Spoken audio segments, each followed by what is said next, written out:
ہم کریں گے ہر مظلوم کی حمایت۔ بسم اللہ الرحمن الرحیم۔ السلام علیکم، میں ہوں حرین فاطمہ اور آپ دیکھ رہے ہیں حمایتی نیوز HD چینل۔ نظر ڈالتے ہیں آج کی اہم خبروں پر۔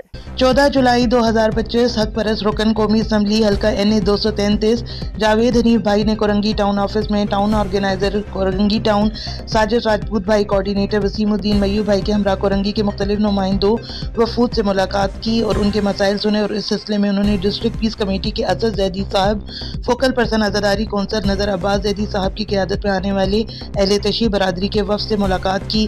وفد میں شامل افراد نے 10 محرم سے قبل مختلف علاقوں میں پیور بلاک کے کام کرانے اور دیگر بلدیاتی مسائل حل کروانے پر جاوید حنیف بھائی کا شکریہ ادا کیا۔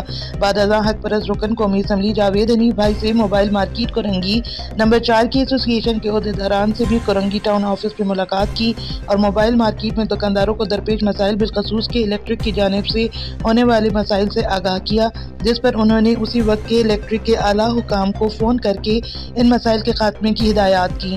اس وقت میں موبائل مارکیٹ ایسوسی ایشن کے چیئرمین عرفان بٹ صاحب، موبائل مارکیٹ ایسوسی ایشن کے عہدیداران وکی قریشی اور دیگر بھی موجود تھے۔ اس موقع پر ٹاؤن اراکین ٹاؤن کمیٹی بھی موجود تھے۔ کورنگی ٹاؤن MQM پاکستان اصغر خان آفریدی کی رپورٹ۔ اب تک کے لیے اتنا ہی۔ مزید خبروں اور اپڈیٹ سے باخبر رہنے کے لیے دیکھتے رہیں حمایتی نیوز HD چینل۔